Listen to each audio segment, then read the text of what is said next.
Masipag na online seller. Yan si Lovely Ann Rivera. Isa sa ating mga televiewers na nagbabalak palaguin palalo ang kanyang negosyo. Kaya naman, para bigyan siya ng ilang payo, makakasama siya ni Benji at ni Sir Ian Guanzon ng Global Dominion Financing Incorporated.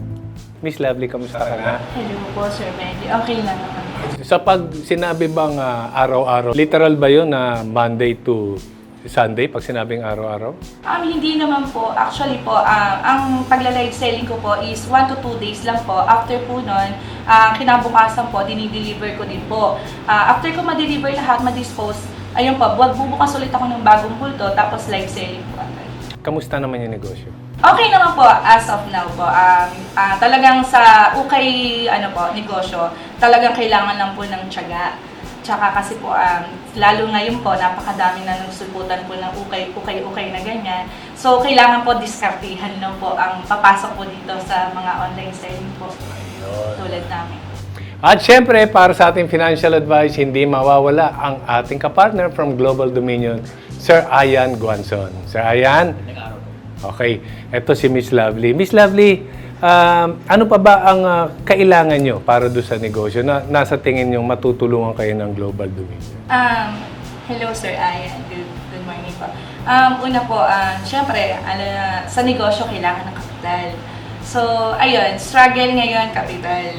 Gusto ko sanang malaman is if meron ka na bang formal business records, incorporated ba yung negosyo, or ito is something na ginagawa mo pa lang in the meantime on your own? Di pa naman, my own lang po. Okay. So, unang-una ko sigurong ma-advise, Miss Lovely, would be yung sa books, sa accounting ng negosyo mo. Kung lahat yan, tama yung records, lahat nare-record mo yung perang pumapasok at lumalabas, mahalagang-mahalaga yun para sa yung negosyo. Lalo na kung balak mo nang i-formalize yung negosyo mo, i-register yan through the appropriate regulatory bodies. Pag meron ka po kasi nun, madali ka na makakapag-apply for additional capital in the future kahit sa anong financial institution.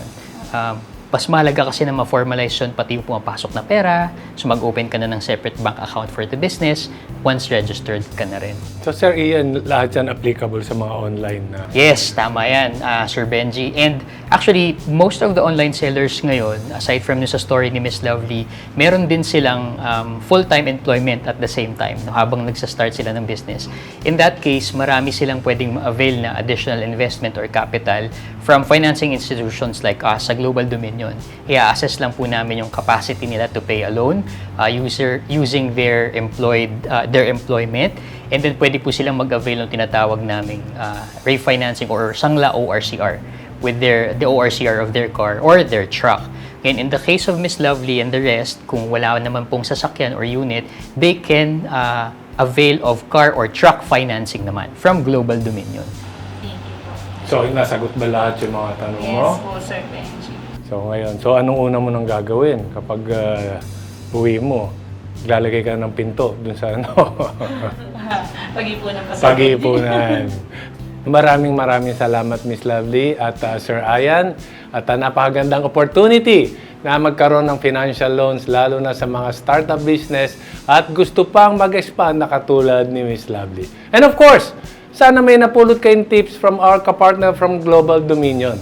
Hanggang sa susunod na Pera Talks, maraming salamat Sir Ian at Miss Lovely sa oras niyo sa amin at magbabalik ang Negosyo Go!